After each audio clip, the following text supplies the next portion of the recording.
হোলসেলে মানে আর রিটেলে ডিফারেন্স কি থাকে? সাপোজ এই লাউটা এখন আমি হোলসেলে আমি যদি এক পিস কিনি কত টাকা পড়বো? 20 টাকা। 20 টাকা। আর রিটেলে 30 টাকা 35 টাকা মোটামুটি ডাবল হয়ে যায়। ধন্যবাদ বলার জন্য। আসি। আর আমি যে হোলসেল সবজি মার্কেটটা দেখাইছিলাম, ওই দেখো ও একদম হুলস্থুল পরিবেশ, অনেক ভিড়। চলো আজকে একবার এটা ক্যামেরা ভাই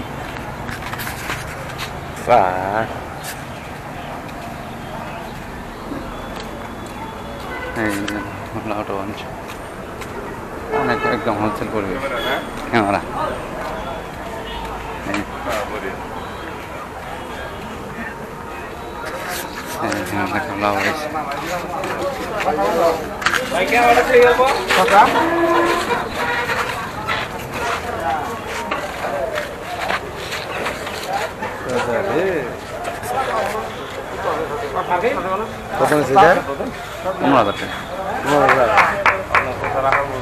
লাগছে কিন্তু এটা যে ব্লগিং করে যে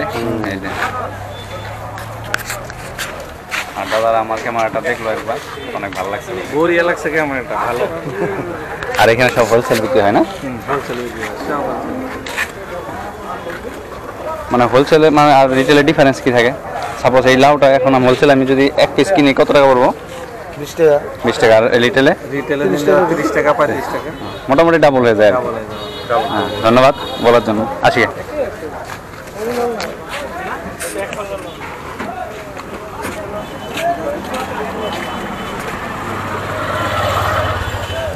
সব বলছেন মোটামুটি ডাবল হয়ে যায় দাম। কারো যদি বাড়িতে যদি কোনো প্রোগ্রাম থাকে বড় সড়ো, তো এখান থেকে হোলসেলে নিতে পারবো।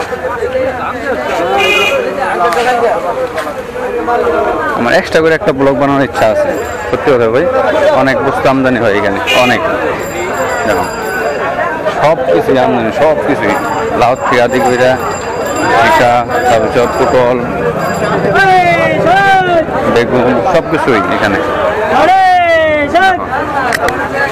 বাজার একটা সকালে মোটামুটি একটা বড় বাজার হয়ে যাও, পেঁপে সব কিছুই আমদানি হয় এখানে, সবজি বাজার না।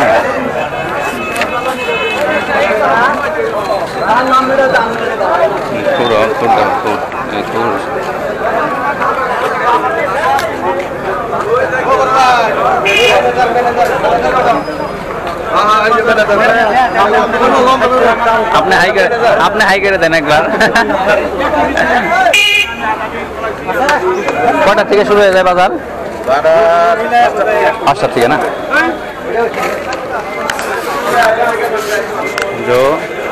যদি কারো বাড়িতে অনেক বড় প্রোগ্রাম থাকে বা মোটামুটি ধরো অনেক বস্তু লাগার আছে, তো এখান থেকে হোলসেলে নিতে পারবা।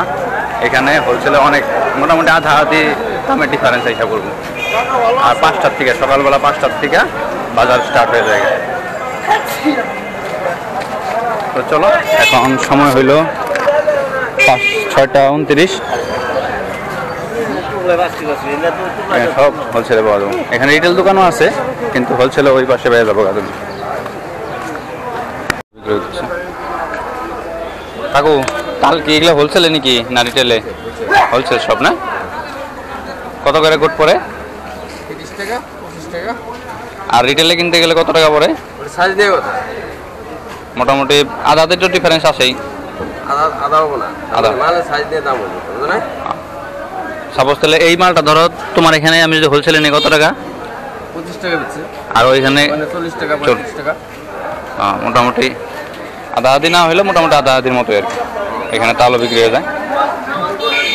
এটা হোলসেল মার্কেট, তোমার হোলসেল মার্কেট। এখানে মোটামুটি আধা আধি ডিফারেন্স না থাকলেও আধা আধি ডিফারেন্স হয়ে যায়। তাহলে 25 টাকা যদি আমি এখান থেকে কিনি, ওইখান থেকে যদি 35 টাকা কিনি আমি, মোটামুটি আর 5 টাকা হলে তো 10 টাকা হলে 5 টাকা 10 টাকা হলে আধা আধি হয়ে গেলো না? 1-2 পিস নিলে পরে তুমি ওটা গায়ে লাগবো না, কিন্তু বেশি করে নিলে পরে তখন তো 10 টাকা 15 টাকা তো ডিফারেন্স হয়ে গেলে না, অনেক হয়।